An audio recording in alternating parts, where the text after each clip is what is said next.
Assalamualaikum warahmatullahi wabarakatuh. Perkenalkan, nama saya Syarifudin Madani dari kelas Metodologi 5C. Pada kali ini, saya akan membahas tentang soal-soal ujian tengah semester. Perkenalkan, ini nama saya Syarifudin Madani dari kelas Metodologi 5C dengan NPT 112200049. Langsung saja untuk pembahasan yang pertama, yaitu mikrofisis awan. Secara umum, mikrofisis awan ini terbagi menjadi dua, yaitu mikrofisis awan hangat dan mikrofisika awan dingin, yang dimana terdapat 7 tahapan dalam mikrofisis awan. Yang pertama yaitu deposisi. Singkatnya, deposisi adalah proses pertumbuhan partikel es, yang dimana partikel es mengendapkan uap air langsung ke permukaan partikel es tanpa melalui fase cair. Lalu yang kedua ada riming. Riming ini partikel es mengumpulkan tetesan air, yang tetesan air ini super dingin, di mana berada bawah titik beku. Namun, tetesan air ini tuh tetap masih dalam bentuk cair dan tidak membeku. Lalu, kemudian, membeku seketika saat menyentuh partikel es lain. Jadi, membeku ketika tetesan air di bawah 0 derajat ini menyentuh partikel es lain. Pada fase ini juga, tetesan awan bertabrakan satu sama lain dan menyatu menjadi tetesan yang lebih besar. Lalu yang ketiga ada shading. Sebagian titik air tidak membeku, yang dimana terlepas dari hujan es yang ada di awan. Lalu yang keempat ada melting. Perubahan butiran es menjadi cair. Ini adalah perubahan di mana kristal es atau butiran es menjadi air ketika suhu meningkat atau partikel turun ke area dengan suhu di atas titik beku. Lalu yang kelima ada conversion, perubahan partikel air ke es. Begitupun sebaliknya tergantung pada suhu lingkungan. Yang keenam ada evaporasi, perubahan tetesan air menjadi uap air, yang dimana terutama ketika udara di sekitarnya memiliki kelembaban yang rendah. Yang ketujuh ada kondensasi, di mana uap air berubah menjadi tetesan air saat udara mencapai titik jenuh. Dan ini juga terdapat diagram mikrofisisnya. Lalu untuk soal yang kedua ada membahas tentang curvature effect pada pembentukan butiran awan. Nah, bagaimana sih kelengkungan permukaan pada tetesan air meningkat, sebagaimana menjadikannya lebih sulit untuk mencapai titik jenuh. Permukaan melengkung ini disebabkan oleh tekanan uap yang lebih tinggi dibandingkan dengan permukaan datar, yang menyebabkan permukaan menjadi melengkung.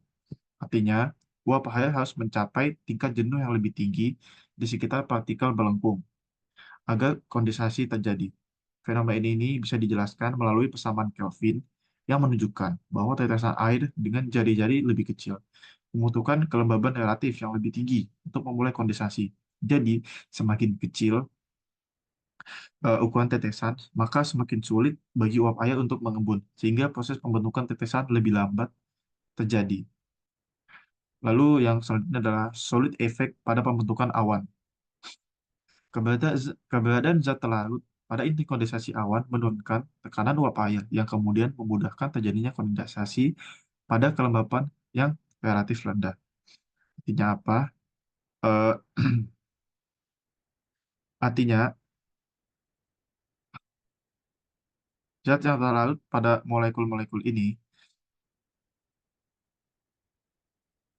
molekul-molekul dalam tetesan, sehingga tetesan dapat berbentuk pada kelembapan yang relatif yang lebih rendah. Dengan kata lain, zat terlarut memudahkan pembentukan butiran awan lebih awal dalam kondisi udara yang sepenuhnya tidak jenuh. Nah, lalu apa sih kaitannya curvature effect dan solid effect ini? Nah, kaitannya ini berkerucut pada Kohler curve atau kurva Kohler. Grafik ini menunjukkan bagaimana keseimbangan antara efek lingkungan dan efek zat larut memengaruhi pertumbuhan tetesan awan. Yang dimana grafik ini menunjukkan bagaimana keseimbangan antara efek lingkungan. Grafik ini dan mempengaruhi pertumbuhan dan tetesan awan. Eh, Pada awal kurva bisa dilihat bahwa tetesan awan berbentuk pada kelembapan relatif yang lebih rendah. Lalu pada puncak ini mengalami efek kelengkungan, yang dimana diperlukan kelembapan relatif yang lebih tinggi untuk melanjutkan pertumbuhan tetesan. Lalu pada saat kondisi jenuh, saat kelembapan mencapai kondisi yang memungkinkan, tetesan awan dapat bertambah besar melalui proses kondensasi hingga mencapai ukuran yang cukup untuk memulai presipitasi. Dengan demikian juga, Kohler curve ini memberikan pemahaman untuk mengenai kapan sih tetesan awan ini mulai berbentuk atau tumbuh. Lalu yang selanjutnya ada teori pasel serta modifikasinya. Teori pasel udara memprediksi bahwa udara yang naik di atmosfer mengalami peningkatan kecepatan yang cukup kuat akibat adanya daya apung atau buoyancy efek ini. Namun, terdapat beberapa prediksi yang menunjukkan bahwa paket udara sebenarnya bergerak tuh lebih lambat.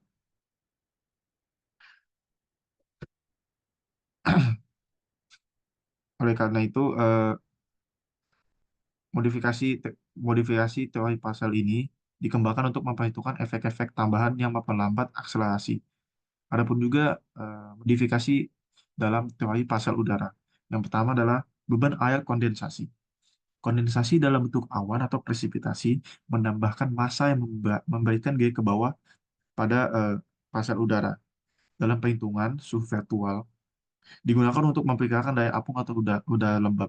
Jadi karena adanya massa ini membuat eh, pergerakan airnya itu ke bawah. Lalu yang kedua adalah kompensasi gerakan ke bawah. Ketika udara panas naik, udara dapat terpengaruh oleh pendinginan adiabatik. Sementara udara di sekitar harus turun untuk mengganti volume yang dikosongkan. Maksud dari ini adalah udara turun ini akan memanas pada laju adiabatik kering bebas jika bebas awan. Lalu yang ketiga, pencairan melalui pencampuran. Pencampuran bisa terjadi jika udara sekitar lebih dingin dan lebih kering masuk ke dalam pasel udara berawan. Pasel udara berawan ini mengurangi daya apung atau buoyancy effect dan rasio pencampuran, yang dimana pertukaran panas terjadi, di mana udara luar yang terbawa masuk dan memerlukan panas untuk mencapai keseimbangan suhu dengan pasel udara yang berawan. Sebagian panas juga diperlukan untuk penguapan kondensasi agar campuran tetap jenuh. Lalu yang terakhir adalah hambatan aerodinamis. Teori gumpalan, pancaran, dan gumpalan kecepatan vertikal gelembung atau thermal dipengaruhi oleh ukuran daya apung atau buoyancy ini. Teori ini awalnya hanya mempertimbangkan gumpalan kering, namun model konveksi yang lebih mutakhir telah mengintegrasikan efek kondensasi dan presipitasi untuk menggambarkan konveksi alami dalam awan. Model ini menghubungkan gerak udara, perubahan termodinamika awan. Nah, lalu yang ini adalah soal hitung-hitungan. Jadi, langsung kita masuk aja ke soalnya. Oke, sebuah droplet dari ukuran 2xx. Yang dimaksud dengan xx di sini adalah angka terakhir NPT saya, yaitu 49 dari 11220049. Jadi, langsung ke pembahasannya. Yang pertama, ada diketahui ada epsilon dengan nilai 10 pangkat 1,5. Lalu ada kecepatan, lalu ada ukuran droplet setelah setelah waktunya ini, lalu ada ukuran droplet awal, lalu ada waktunya, yaitu yaitu juga diambil dari dua angka di belakang PT saya, yaitu jadi 14,9 menit atau sekitar 894 detik. Lalu ada suhu minus 10 derajat Celcius dengan tekanan 64,9. Nah, di sini kita bisa melihat bahwa kita menggunakan rumus persamaan laju perubahan kondensasi. Yang benar epsilon sama dengan S kurang kurang 1 kurang I FK plus FD. Nah, FK atau heat conduction effect dan FD diffusion effect eh, menghasilkan rumus ukuran droplet setelah setelah waktunya, yang dimana kita kuadratkan, lalu kita menghasilkan persamaan 2 dan 3. Nah, setelah itu kita dapat mensubstitusi persamaan 1 dan 3, yang dimana epsilon sama dengan S minus 1 dikali epsilon 1, menghasilkan S kurang 1, sama dengan setelah kita eh, substitusikan, maka S min 1 sama dengan epsilon dibagi epsilon 1. Nah, yang ini adalah ambient supersaturation.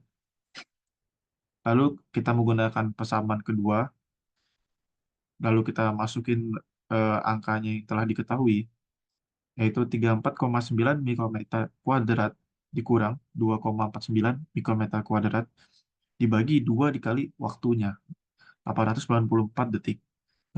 Yang awalnya menit dikonversikan ke detik, mendapatkan hasilnya 0,67 mikrometer kuadrat per second. Nah, pada suhu 10 derajat dan tekanan 64,9, epsilon 10 10 pangkat 1,5 dikonversikan menjadi 31,62 mikrometer kuadrat per second, yang dimana dilangsung menggunakan rumus persamaan keempat, yaitu ambient supersaturation. S minus 1, S kurang 1 sama dengan epsilon dibagi epsilon 1. Dengan memasukkan hasil yang sudah kita dapatkan, maka kita dapat menemukan eh, 0,67 yang kita dapat di awal menggunakan persamaan kedua, mikrometer kuadrat per second dibagi 31,62 mikrometer kuadrat per second. Didapatkan hasilnya 0,21 mikrometer per second, lalu kita kalikan 100%, jadi kita dapat S minus 1 sama dengan 2,1%. Lalu untuk soal yang terakhir, ada ini berapa nilai kecepatan angin vertikal U, yang ditanyakan angin vertikal U-nya. Lalu dengan menjawab, kita akan mencari kecepatan angin vertikal menggunakan rumus periode buoyancy oscillation, yaitu ini T sama dengan 1 min U sama dengan 2 pi per N, yang dimana L ini adalah ketinggian puncak, N adalah burn Vaisala frekuensi, yang ini, lalu ada RD, RD ini adalah lapse rate kering, lalu ada R ini adalah lapse rate, lalu ada suhu temperatur yang awalnya dari Celsius kita ubah ke Kelvin, lalu ada gaya gravitasi. Nah, rumus tadi disederhanakan menjadi sama dengan U sama dengan L dikali N per 2pi. Kita dapatkan persamaan kedua.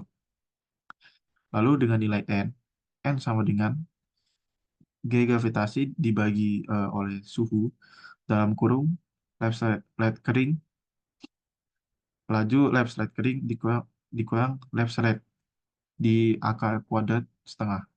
Dapatkan persamaan 3. Lalu kita substitusi persamaan 2 ini dan 3, yaitu U sama dengan L dibagi 2 pi dalam kurung gravitasi dikurang temperatur, left side kering dikurang left side di setengah akar kuadrat.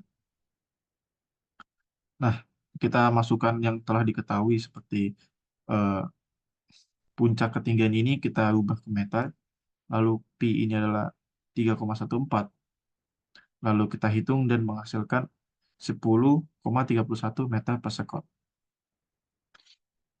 Sekian pembahasan dari saya. Jika ada yang kurang, mohon ditambahkan di kolom komentar. Terima kasih. Assalamualaikum warahmatullahi wabarakatuh. Mohon maaf jika ada kesalahan dalam menjelaskan materi.